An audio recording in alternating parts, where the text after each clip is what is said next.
Welcome children.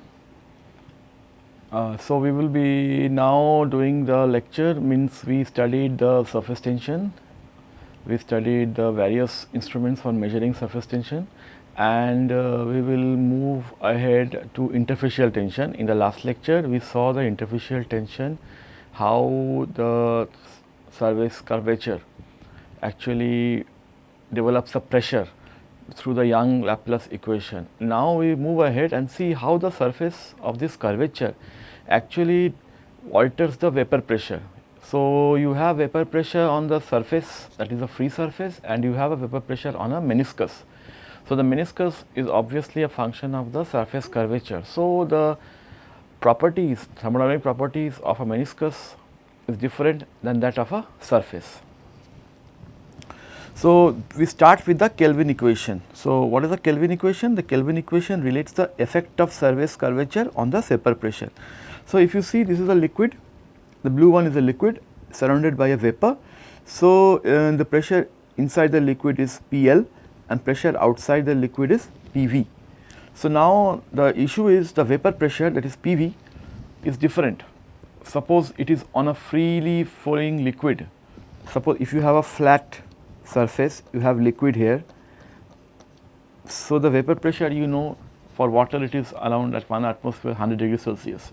But if this surface becomes like this, if this liquid surface, let us say, takes the form of a sphere, the one like I have drawn here, then its vapor pressure will be different.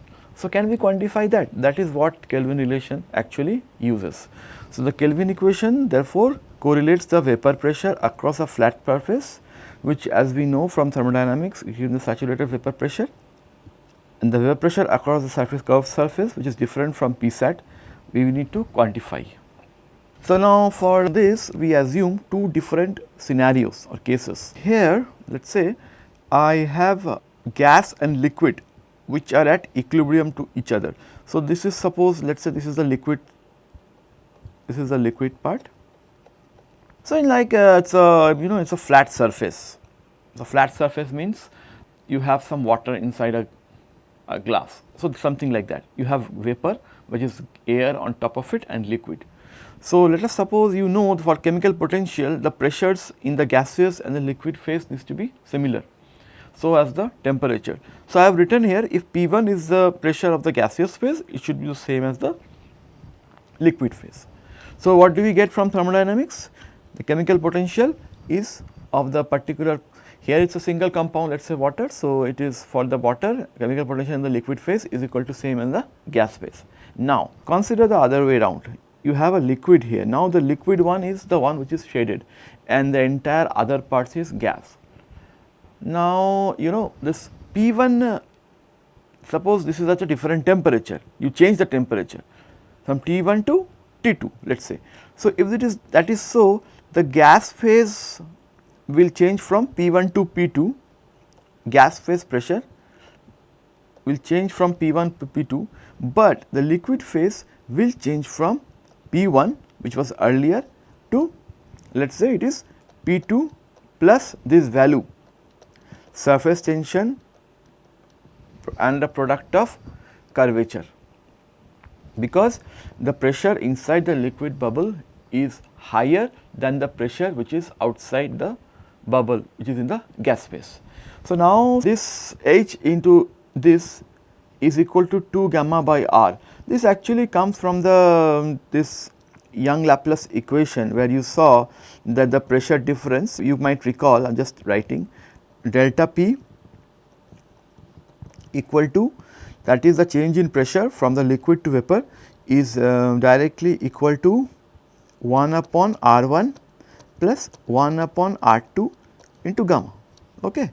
So now we know that for a sphere R1 equals to R2 is equal to R. So it becomes 2 times R into the surface tension. So this is the pressure difference. The same thing I have written out here. I have written the pressure here. So it means that this particular pressure inside the liquid is whatever pressure of the gas plus this amount, which is nothing but 2 gamma by R. Now please pay attention in the equilibrium context. So let us say this is, again you have to have an equilibrium. So, I have put a subscript dash here, indicates that the new equilibrium also you have to have a equilibrium between the liquid and gaseous phase. So, mu L mu G hash. So, it means that again you have a equilibrium. So, if I want to write out the expression in terms of Gibbsian equation, so I am writing the chemical potential as a function of temperature and pressure. So, this is the entropy, this is the volume. Now, it is a constant temperature, since it is at a constant temperature, so it means that this delta T goes away, but since it is a bubble, dP will not go away. So, what you have is only VdP. So, it means we know that from this expression mu L is equal to mu G or mu L dash is equal to mu G dash. So, if I write out this VdP both sides, but the V corresponding to gas is Vg bar and V corresponding to liquid is VL bar. So, this then holds true. Now, if this holds true, it means I can take integral from both sides. So, if I integrate both sides, so see, this is the liquid phase is going from P1 to P2 plus 2 gamma R, while the vapor phase goes from P1 to P2, this is to P2. So, this is Vg dP. Okay. So, now I can take out this VL outside, because I am assuming the pressure has not much in the case, I mean it does not have much to do with the molar volume of the liquid. That implies that the molar volume of liquid is incompressible. So, I can take it outside the integral, and this one I Vg, if I assume it to be ideal gas, I can write down as PV is equal to nRT. So, N here is 1 mole of gas, so it will be RT by P. So, here I replace Vg with RT by P following the ideal gas law. So, if you see the ideal gas law and you go ahead, what you get is you feel you do this integral RT ln P2 by P1. So, now you apply the integrals, here it is very simple to do, it is just R2 ln P2 by P1. So, what you have here is P2 minus of this term, so this term minus P1 into VL equal to RT ln P2 by P1. Now, in this case see, the issue is this P2 minus P1 is very negligible. P2 minus P1 is very negligible as compared to this term 2 gamma by R, as compared to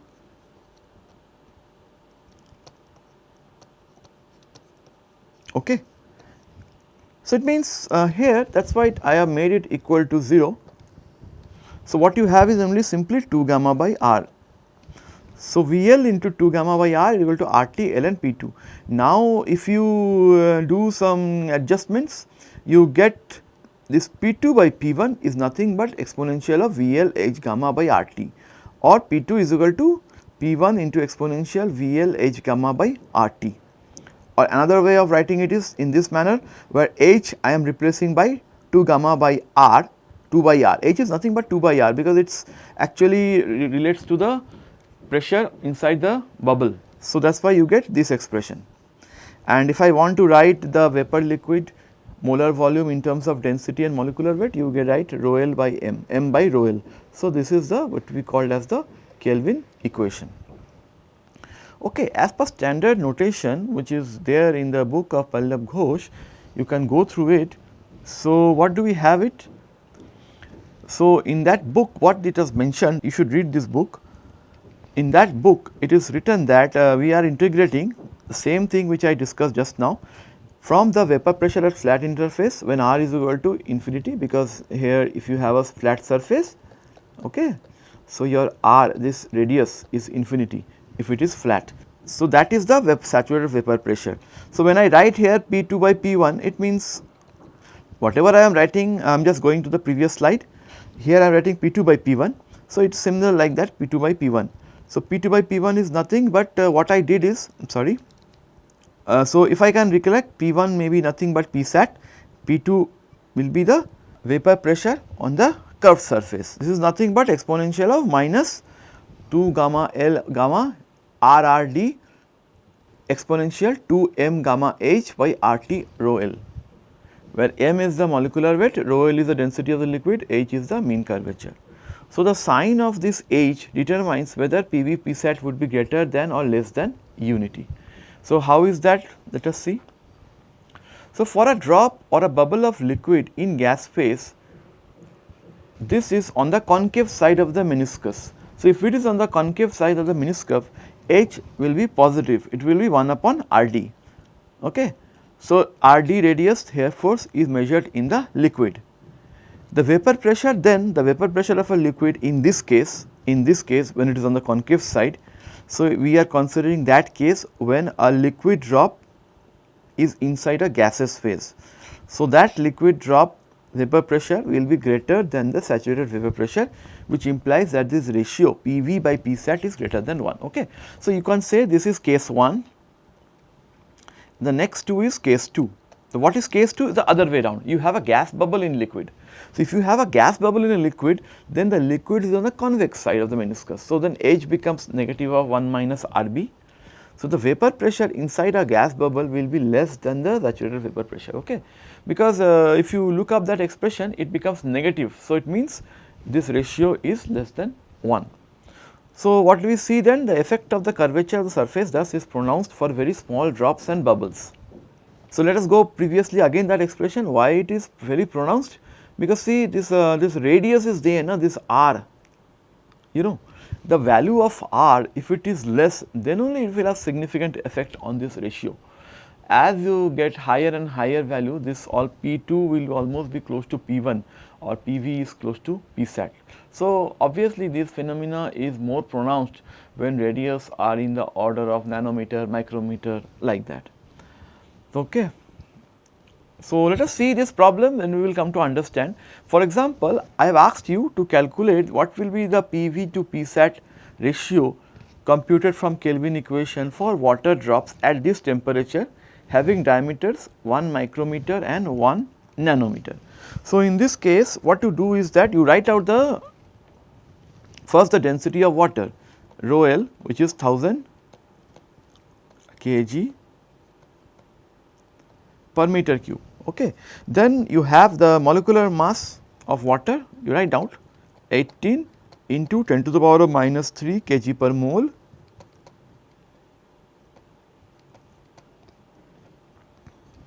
Okay. Then the R is 8.314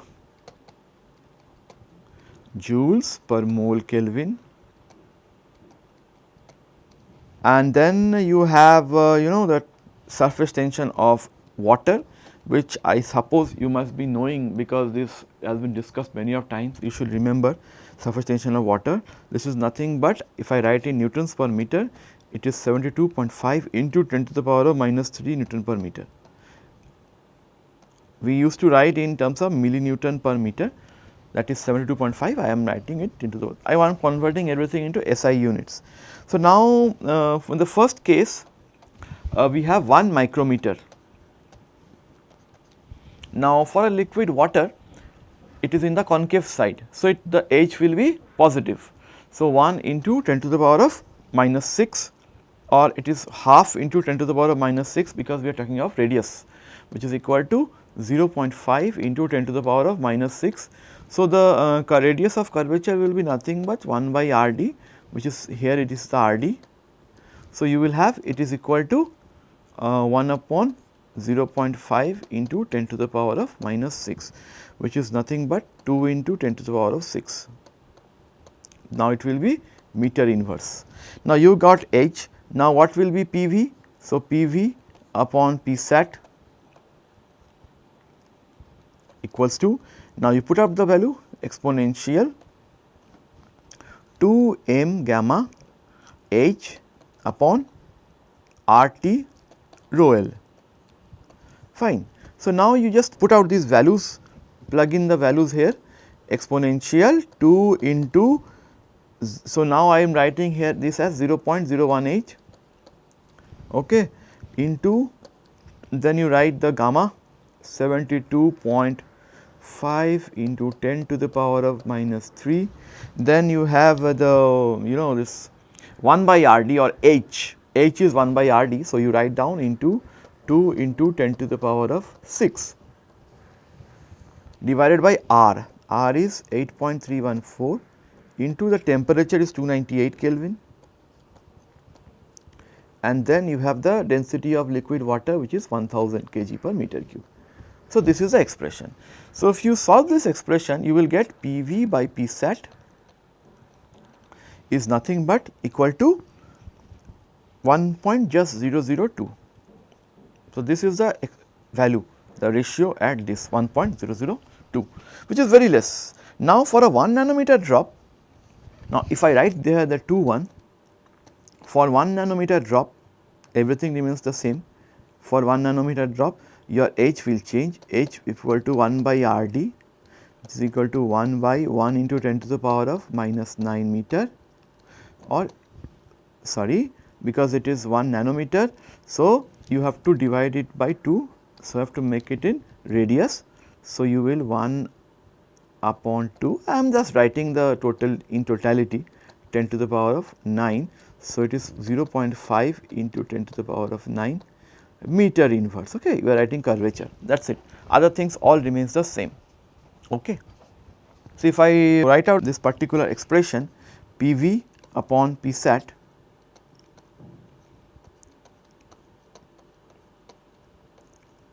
so I am not writing it here, everything is there, still I am just writing it quickly for you to understand. Into, you have this value as 2 into 10 to the power of, sorry, this is I am made a mistake. So, because we are taking 1 upon RD, so it becomes 2, okay, 2, because if I want to write here correctly, should write here if it is, since this is radius, I write here like this 10 to the power of minus 9.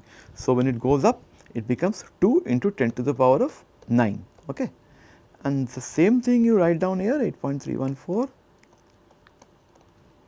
into 298 into 1000. So, if you do this, I am just separating out so that you do not confuse, you will get PV upon Psat is equivalent to, you do the calculation, you do the maths, it will be 8.223. Now, see what is the difference, huge difference, okay, because the liquid is in the concave side. I just go back, just I will let you see, this is the case which I am dealing with, liquid drop, so it is in the concave side, okay. So, liquid drop in the concave side, so it is positive. Just keep in mind, now whenever you talk of liquid in the gaseous phase, it will always be concave, and whenever you talk of gas bubble in the liquid phase, the liquid will be on convex side. So, in this case, so it is concave, positive. So, see the PV by Psat is greater than 1. So, it is highly unstable, I mean the difference is huge because the size is very less, it is close to 1 nanometer. So, 1 nanometer, that is why you can see the ratios 1.002, not much significant, 8.223. So, this Kelvin equation is actually much pronounced for tiny drops. Okay. Now, let us see another question, that is we are asked to calculate the vapor pressure of water drop of 10 nanometer radius. Now, we are asked to what be the pressure inside the drop, and then comment on the results. We are given the saturated vapor pressure of water at, whenever we are giving this saturated water vapor, it means it is a vapor pressure on the free surface vapor pressure, okay, it is Psat. So, now if I again write out the expressions, so you get P1 upon Psat, I am not writing out all the equations. So, you write out these values, again the the surface of curvature is positive because it is a liquid droplet. You multiply with the usual values 0.018, then you multiply with the surface tension, then you are talking about a radius 5 nanometers. So, 5 means 5 into 10 to the power of minus 9. So, if you go up, it will become, sorry, you are already given 10 nanometer radius. So, 10 nanometer radius means you can directly write out. So, it will be, I am just writing it here 1 upon H is equal to 1 upon RD is equal to 1 upon 10 into 10 to the power of 9, which is equal to 1 into 10 to the power of 8. So, I just write down H here 1 into 10 to the power of 8, other things remains the same. So, if you do that, you write out the R 8.314 into 298, again 1000 is the density, and then you compute, you will get a value close to 1.111. Okay, this is that value, the ratio. Now, if that is so, so what is this? So, PV, so it means that this is PV. So, PV is equal to 1.111 times PSAT, okay? Because here you are asked to calculate what is the pressure inside that drop. So, it will be higher than this 3.17 kilopascals. So, you compute out what is that value. So, you know this. So, it is 1.111 into this particular PSAT pressure, which is 3.17. So, you multiply this, you will get 3.52 kilopascal, fine. Now, if you get this 3.52 kilopascal, what to do is you find out what is the pressure inside. So, 2H gamma is, you find out, because this is what the pressure difference is, okay. PV minus this is nothing but pressure difference, 2 into 1 into 10 to the power of 8 into 72.5 into 10 to the power of minus 3, which is nothing but 14.5 into 10 to the power of 6 pascals. Okay. Now, what you have is, so PL, so the liquid phase pressure PL minus PV is delta P, so which is nothing but 2 gamma H. So, this is what the difference in pressure, right? We are calculating difference in pressure here. So, what is this? This is equal to, so if I want to convert it into, you know, this, sorry, I made a mistake, this is kilopascal, fine, this is kilopascals. So, if I want to write out in pascals, so it will be you know, this 14.5. Okay, this is actually the pressure difference. Now, you add this to the actual pressure which is in the vapor. So, it means that PL is nothing but this 2 gamma H plus PV, that is it. So, you got it here 14.5 into 10 to the power of 6 kilopascals plus PV is also given, it is 3.17.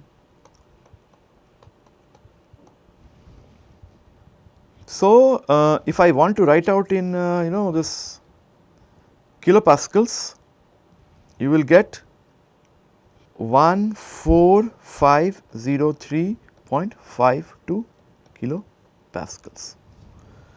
Okay. So, this is what you will be having the value, okay, at the liquid, inside the drop of the liquid. Now, see, huge variation, right? It is a huge variation.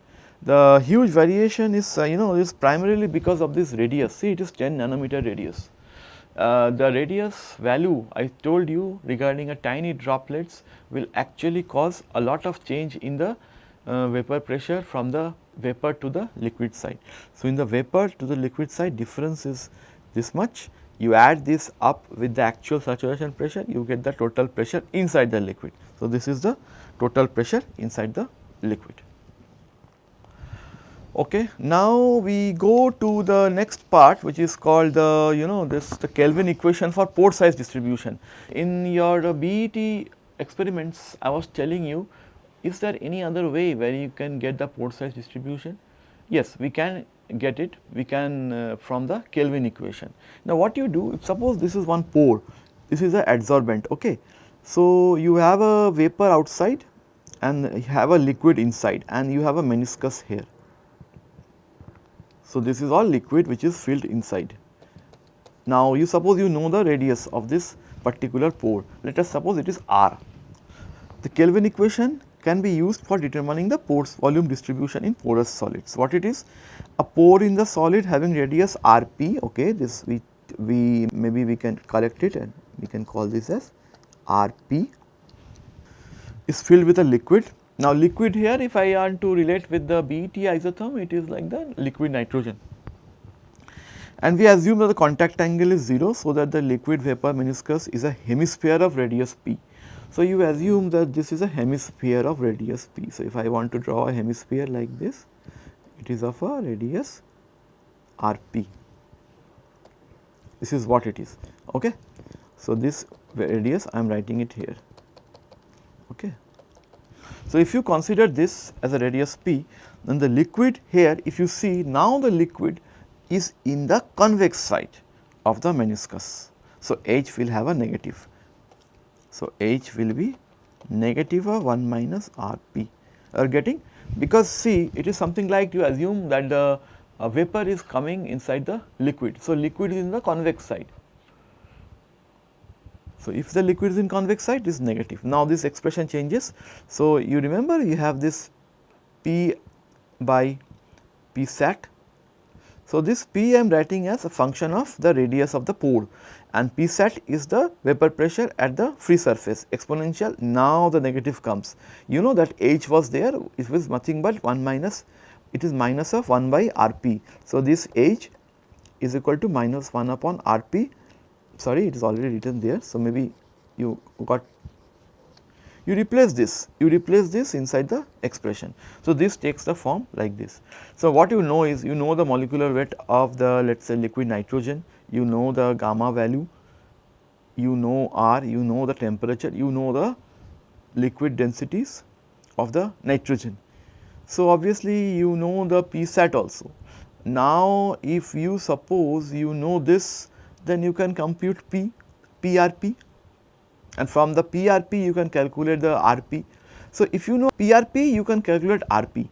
So, it means that corresponding to P particular vapor pressure, you have this radius. So, you can measure the liquid which is gone inside the pore, because your isotherm, that is the instrument, will tell us how much of liquid is adsorbed. So, you know already how much of liquid is adsorbed. Let us see how we do that. So, we are first adsorbing a gas. When I talk of gas, it is, I relate it with the BET isotherm liquid nitrogen at a specific temperature onto a catalyst surface. Now, based on the Kelvin equation, the vapor pressure is maintained at this thing. So, I mean, if I fit in the particular a particular temperature, the vapor pressure is then fixed based on the radius of the pores, which is PRP. Okay. So, with the temperature actually fixes the how much of the amount of liquid will go inside the pore of radius Rp. So, liquid now will condense into all pores having radius Rp or less. So, obviously, liquid will only go, the liquid will only go when the particular pore has a radius Rp or less than that. If it is higher than Rp, it will not go, because that is how the Kelvin equation is actually formulated. Now, we know the mass of the liquid condensed from the BET instrument and the density obviously of the liquid nitrogen. With this, we calculate the volume of the liquid that has condensed into the pores. So, from the mass and the density, we can compute volume, so that for a particular radius of the pore, we know what is the particular volume obtained. Now, once the value of this is known, now Rp can calculate it from the Kelvin equation. Okay. Now, again let us change the vapor pressure to another value. We change the temperature, change the vapor pressure, then the volume collected will be different. Having now the corresponding radius will also be different, Rp. So, what you have is essentially, we repeat this for different temperatures. Finally, you will get some value where you will get a table where you have volume of Rp with respect to radius of the pore. So, you have some values entries here, you have the values of entries here. Then you plot it in a histogram, you will get the pore size distribution.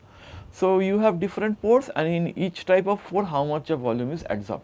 So, that is called the pore size distribution within a catalyst molecule. So, this is the expression which is the Kelvin equation. It takes care of the liquid meniscus.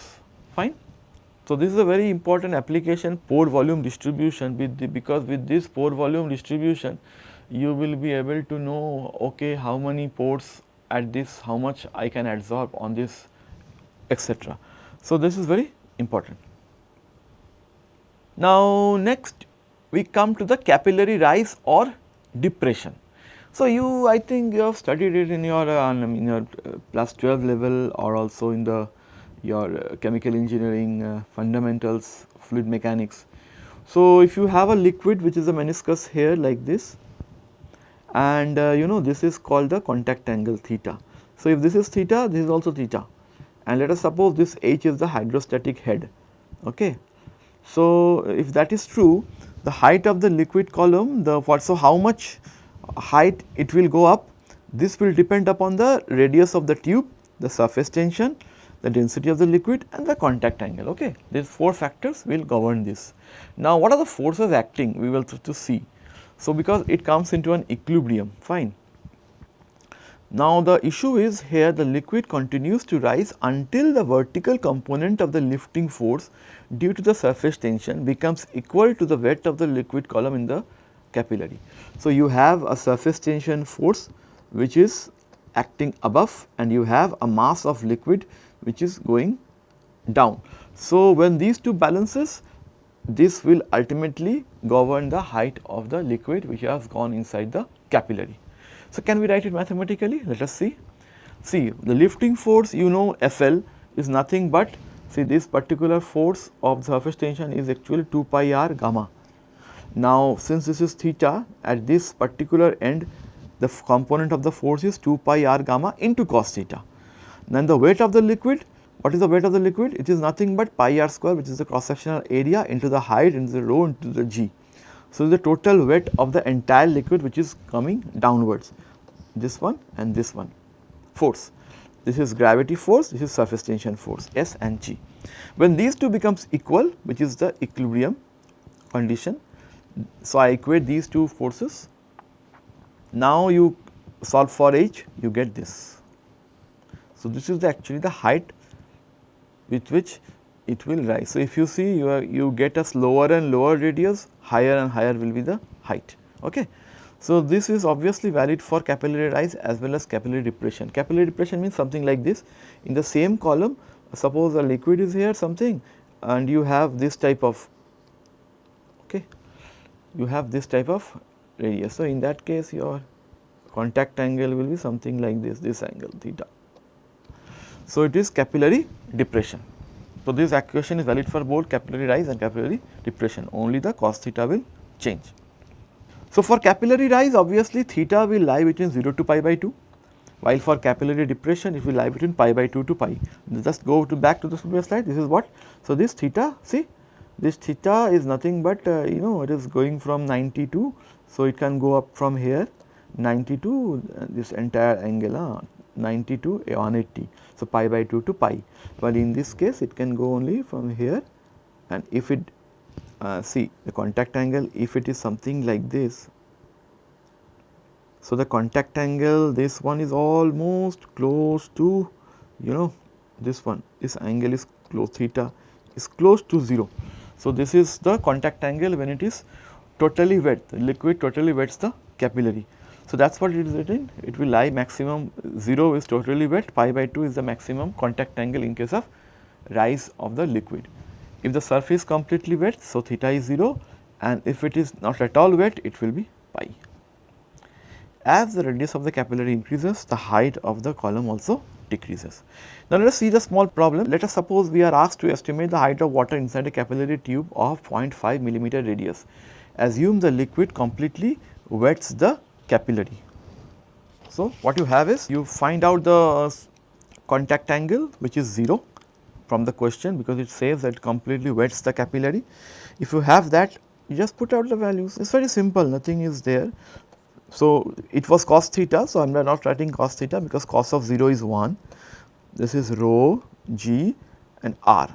So, you put out the values, 2 into you have 72.3 into 10 raised to the power of minus 3. Water is this surface tension is 72 millinewton per meter. So, I am writing it in Newton per meter. Cos theta, so this goes away, it is unity 1. So, there is nothing at the top. Then you write the rho of liquid is 1000 into 9.8 g, The radius is 0.5 radius, 0.5 into 10 to the power of minus 3. So, this height of the water inside the capillary tube will be close to 0.029 meters, or you see it is again 2.9 centimeters. So, you are going to understand that this radius is a very critical factor. Lower the radius, higher will be the height. Now, an important consequence of this capillary, the capillary, it is that you can also calculate the Young-Laplace equation from this capillary expression. How you do that? Let us see. For example, if you can also derive the Young-Laplace equation from the capillary rise equation. Okay. So, it means this particular is one reference state. This is the one reference state where was delta P is equal to 0, free surface. There is no change in the two phases. So, if this is gas and this is liquid, there is no change in the pressure. So, it is delta P is 0.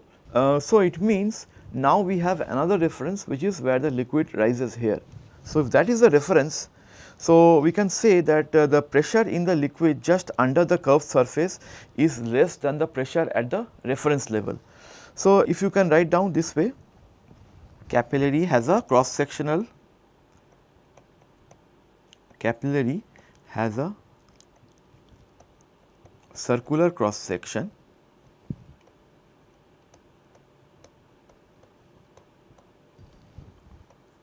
these are assumptions, right. These assumptions only you can, radius r is small, okay. The meniscus, this is the meniscus, meniscus can be assumed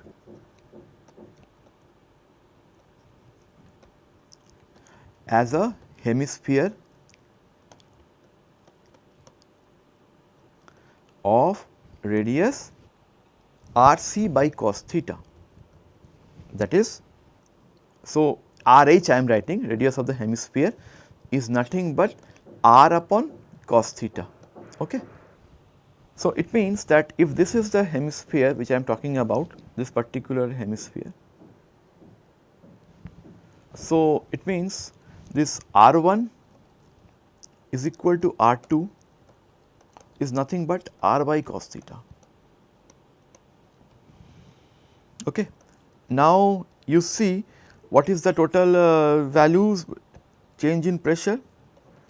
Change in pressure is nothing but this one, 1 upon R1 plus 1 upon R2, which is nothing but gamma upon 1 upon R by cos theta plus 1 upon R by cos theta. So, you simplify this, you will get 2 gamma cos theta by r. Same way, okay, same way we are getting the similar results. So, what are the things? What is the capillary has a circular cross sectional area, radius r is small, this radius r is small, the meniscus can be assumed as a hemisphere of radius r by cos theta. Okay. So, it means that the two surface of curvature radius is r1 equal to r2 is same as r by cos theta. So, if you put it in this value, it will be gamma into 1 by r1 plus 1 plus r2. So, you get change in the pressure corner of the. So, it means the liquid in the capillary. So, the liquid in the capillary rises. So, the liquid which is inside the capillary it just rises so as to counter effect the change in the pressure within the liquid. So, it means it will try to oppose the gravity pressure by rising inside the tube, so that the pressure inside the liquid becomes exactly equal to the pressure which is due to the surface tension. Now, we come to the next, that is a part which is called the pendant and the sessile drop. So, when I drop at the vertical tube tip, suppose this is a particular capillary and you have a liquid inside. When a drop forms at the vertical tube tip, the size of the drop is governed by its surface tension or interfacial tension. You are aware of, and when you let it allow to fall on a flat surface, it takes up this shape depending upon the contact angle. So, in this case the drop begins at the tube's tips, gradually increases in size and finally forms a neck. So, neck is here, neck. Drop then disangles from the tip, the pendant drop. So, this is called a pendant. So, this is what is referred as a drop hanging from the tube. So, when you talk of pendant drop, it means it is a drop which is hanging from the tip. When put on a flat tube, the drop sits on the plate, it is sitting on the plate. This is called a sessile drop. As the drop lands on the solid, it will distort the spherical shape, because now here you see there are two forces acting. One is the force of gravity, another is the force of surface tension. So, the surface tension will try to make it spherical, while gravity will try to make it spread out. So, both these forces will play with each other. So, what you do is we can calculate the contact angle through this sessile drop method. So, this is how you drop the contact angle. So, this is a, let us say this is angle is theta. You have the two surfaces of curvature R1 and R2. You have a particular point P, you have a particular point O, okay, and this is density of the liquid rho 1, density other than the liquid is rho 2, which is outside. Now, let us see if I can write out the force balance. So, if the drop is flat, this shows the liquid has a strong affinity for the solid surface. The larger the contact angle, lower the affinity. When the contact angle becomes greater than or equal to the radius of the rounded drop, the liquid is said to be non-wetting. So, non-wetting means if you have this is called non-wetting, it is not at all touching the surface. If we consider a drop that is resting on a flat surface, so now in this case it is trying to spreading out due to the force of gravity. Gravity deforms the drop and it is believed that no other forces operate on it. Without gravitational pull, the drop would retain it. So, if you do not have gravitational pull, it will remain as a spherical drop, but since gravity is there, it will try to spread out. Okay. Now, let us we go back and write the force balance. The center of mass here is forced to be lowered by gravity, which increases the surface area as compared to the surface tension force. The equilibrium depends upon the balance of the two forces. Now, in the profile of the sessile drop, the origin of coordinate system is O. O is the origin, which is located at the apex of the surface. The two radius of curvature is R1 and R2, which is given here, R1 and R2. So, if I from geometry, I can write down this is phi x as R2 upon sin phi. So, it means at any value here, you know that anything which is around this direction is written as, for example, this one. This is x, so x is R2 sin phi. So, at point O, this is at point O, we assume it is a entire R1 is equal to R2. So, if this R1 R2 this comes out here, so it means this is the radius. So, it is nothing but we assume it a circle of radius Ra. So, if you put this in the Young Laplace equation, the change in pressure at the point O is 2 gamma by Ra. Now, at point P, what will be the change in the pressure within the liquid? It is whatever pressure change in pressure at this point plus the total hydrostatic head, which is due to this point. So, this is what written pressure difference at point O plus the hydrostatic pressure. Now, here I am writing delta rho, it is the change in density. So, change in density we are assuming with respect to air liquid dominates. So, we write delta rho as rho. So, I replace this delta P O from the earlier expression which I have just now got 2 gamma by Ra at point O plus this. Now, write out this delta P at this point with respect to Young Laplace equation. So, you have two radius R1 and R2. So, what you do is it is nothing but this expression, if I write down, it is gamma upon 1 by R1 plus 1 by R2. See, 1 by R1 is as it is being fed here, but R2, so I am writing it as x by sin phi. In the previous slide, R2 is equal to x by sin phi. This particular things has been carried out to the next derivation here.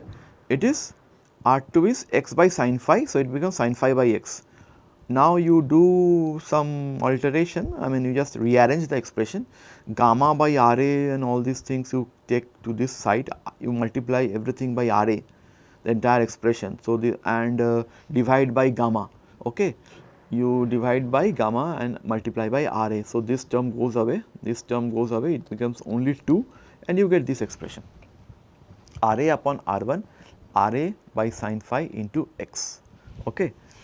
So, it means that this equation above is called as Bashforth-Adams equation and can be solved numerically for values of beta. So, if you fix beta, let us say you fix beta as 25, so then you can find out what will be the value of x by Ra versus z by Ra. So, it means this expression x by Ra, another variable dimensionless value is z by Ra. So, what it means that if you solve this expression, it will give the variation of x by Ra with z by Ra with respect to beta. Okay. So, let us say you change the phi, you have different values of phi and with respect to x by Ra and z by Ra, what are the values. So, start from 0, maybe you go to 2 pi. So, you can calculate these expressions from this particular equation. This is called Bashforth-Adams equation. By doing this, we get a expression called as bond number. What is this bond number? The bond number represents the ratio of the gravity to surface tension force. Higher the bond value, higher is the deformation. Now, see, the numerator is the gravity force, which G is there. Denominator is the surface tension force. So, higher the value of numerator means more is the gravity, more will be the the liquid drop will try to flatten on the surface. So, smaller drop indicates large surface tension, because smaller drop means Ra square. So, it will just lower down the numerator further, increase the gamma. So, it means more surface tension, it will resist the flattening out of the drop. Now, in this particular example, we are asked to calculate the bond number. So, we are asked to calculate the bond number for a sessile carbon tetrachloride drop inside water. So, you have a carbon tetrachloride drop CCl4 inside water at 290 if the radius Ra is 3 mm. We have to comment on the shape of the drop from the value of the bond number. So, let us calculate the bond number, but prior to that we require the densities of CCl4, which is 1600 kg per meter cube, and for water, so you must be knowing it is 1000 kg per meter cube. So, you have what it is, you have a rho L, you insert beta is nothing but delta rho G into Ra square by gamma. So, gamma here is given as 45 into 10 to the power of minus 3, that is the interfacial tension between carbon CCl4 and water H2O millinewton per meter. So, you put out all these values 1600 minus 1000 into 9.8 into 3 into 10 to the power of minus 3 whole square by 45 into 10 to the power of minus 3. Okay. So, if you do that, beta will become close to 1.18. So, now since it is 1.18, it will drop significantly. So, it means gravity force is dominating, fine. So, there you can tell the shape of the drop from the bond number. Okay. So, this is how you compute bond number and you can interpret the results. Just go ahead. Now, the last part of my lecture is the measurement of interfacial tension using a spinning drop tensiometer. Now, spinning drop tensiometer is useful in those cases where the interfacial tension values are very less.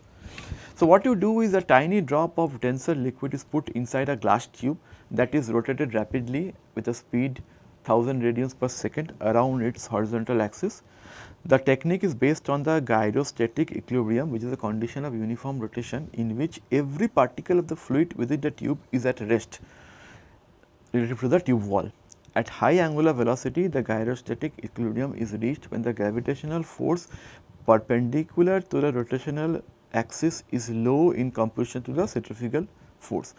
When the tube spins rapidly, the drop migrates towards the rotation axis and takes on a cylindrical form with hemispherical end. The drop settles into an equilibrium. From that, it is typical of a angular velocity. So, it means if I want to draw a drop like this, let us say you get a velocity of 100 radians per second. Okay. This is that particular drop, you spin it like this. Now, another one, I just increase the velocity, let us say to around 200, it just extends bit, it extends like this. Now, you keep on increasing, let us say if I want to take at 400 radians per second, it will just simply be like this. So, we can say that it is somewhat under equilibrium. So, all the particular molecule within that liquid droplet is at rest when compared to the tube. So, this is what. So, if this becomes the RA, just now I told this is rho 2, rho 1, it has been rotated along its axis, this is the length of the entire bubble. So, the bubble becomes elongated because the centrifugal forces here opposes the gravity forces. So, the drop obviously cannot continue to expand forever. When the interfacial tension in all direction equalizes the centrifugal force that generates the pressure differential across the interface, elongation stops. So, obviously, when the centrifugal force equals to the gravitational force, there is no more elongation. If there is more elongation, the drops will break down. So, it is an equilibrium condition occurs because the force exerted by the rotating field tends to lengthen the drop and the opposing interfacial tension force. Now, why will it stop? Gravity will not stop, it is the opposing interfacial tension force which actually stops because it is proportional to the first power of the radius. Okay. So, if the densities of the heavier and lighter liquids are 1 and 2, the angular velocity equation, the equatorial radius is Re. So, you can compute the interfacial tension using this expression rho 1 minus rho 2 omega square Re equatorial radius by 4. The benefit of the spinning drop technique is that it may be used to detect very low interfacial tensions which are found in micro emulsion. We can also use the Dunoyer ring or the Villamy plate method, but these values, order of these values you cannot get, you have to use the spinning drop tensiometer. The spinning drop tensiometer, that is why it has been used in polymer melts, bitumen, crude oil and other organic solvents. So, there is this problem where the problem is here, that is the interfacial tension between an oil and water is this much, 50 millinewton per meter. The density of oil is this much, the tube that contains an oil drop in water. So, oil is in water, has a 1 millimeter radius. If the angular velocity applied is 1047 radians per second, calculate the radius of the cylindrical drop. So, if I write out the values, gamma I write out in terms of newtons per meter, this much, density of the oil is 850, density of liquid is 1000. So, this is oil in water and omega is equal to 1047 radians per second. Now, we have to calculate what is the radius Re. So, Re is nothing but you write out the expression, take the cube root. So, it will be 4 gamma upon delta rho by omega square.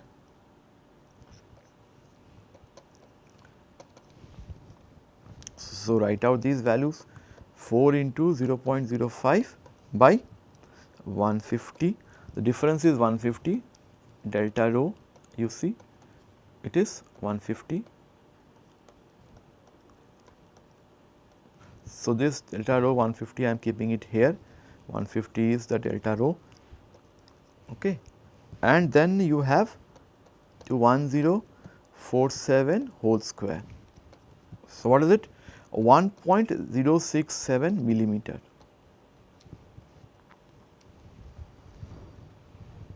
Okay. See, the radius of the tube is 1 millimeter and it is close to 1 millimeter. So, if you want to get your accurate results, the tube radius should be slightly higher than this value. Otherwise what happens, the entire it is something like this. If it rotates on its axis very fast, the entire thing it may come out from the radius, it will just try to break down, okay, because of the gravity force and the surface tension force. So, for this it is okay, it is almost close to 1 millimeter radius and 1.067 millimeter radius. So, maybe you can use a slightly higher radius of the tube. So, this is how you actually get the results where you using a spinning drop tensiometer. Okay. So, actually this concludes my lecture. We are done with the interfacial tension.